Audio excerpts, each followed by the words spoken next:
Assalamualaikum warahmatullahi wabarakatuh. Halo semuanya, perkenalkan nama saya Adita Armelia dengan NIM C410210186. Dalam video kali ini saya akan membahas salah satu jenis logam berat, yaitu tembaga. Tembaga sendiri merupakan elemen penting yang diperlukan untuk beberapa proses biologis penting. Tembaga tidak berbahaya dalam bentuk logamnya, namun sebagai garam, ia beracun dan berpotensi membahayakan banyak organ. Dalam bentuk garamnya, tembaga dapat dimanfaatkan dalam pembuatan fungisida, keramik, kembang api, obat muntah, dan salep luka bakar. Sebagai fungisida, tembaga dikombinasikan dengan jeruk nipis dan dapat digunakan di kebun ataupun lahan pertanian. Tembaga sebagai garam bersifat racun dan berpotensi membahayakan banyak organ. Keracunan tembaga dapat terjadi akibat terhirup, tertelan, atau kontak topikal dengan garamnya.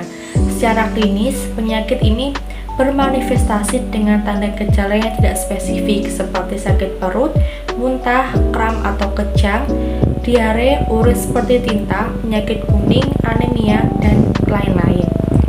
Selain berdampak buruk bagi manusia, tembaga juga berpotensi untuk merusak lingkungan.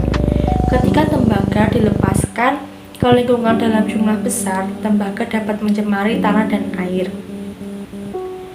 Di air, tembaga dapat menjadi racun bagi organisme akuatik seperti ikan dan plankton, merusak rantai makanan dan keseimbangan ekosistem. Sedangkan tembaga yang berada di tanah dapat mengganggu mikroorganisme yang penting untuk kesuburan tanah sehingga mempengaruhi pertumbuhan tanaman. Salah satu kasus tembaga yang mengakibatkan kerusakan lingkungan yaitu terjadi di Pacitan, Jawa Timur.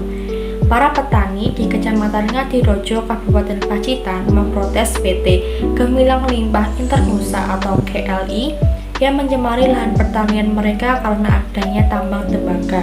Tanaman-tanaman yang biasanya tumbuh subur kali ini tidak bertahan lama atau mati semua karena tercemar oleh tembaga. Selain itu, ikan-ikan yang ada di sungai pun juga ikut mati karena tambang tersebut.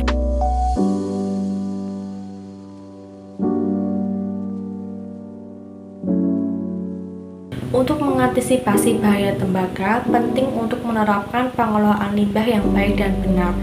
Industri harus mematuhi regulasi lingkungan dengan melakukan pengelolaan limbah sebelum dibuang, menggunakan teknologi pencernaan air, dan menerapkan praktik pertanian berkelanjutan.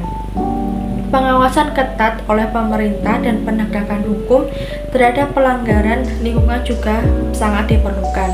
Selain itu, masyarakat harus diberi edukasi mengenai bahaya tembaga dan cara-cara mengurangi paparan, seperti menggunakan air bersih dan menghindari konsumsi tanaman atau ikan yang terkontaminasi tembaga. Upaya rehabilitasi lahan dan pemantauan kualitas air secara rutin juga penting untuk meminimalkan dampak jangka panjang. Demikian penjelasan mengenai tembaga yang bisa saya sampaikan dalam video kali ini. Kurang lebihnya mohon maaf. Wassalamualaikum warahmatullahi wabarakatuh.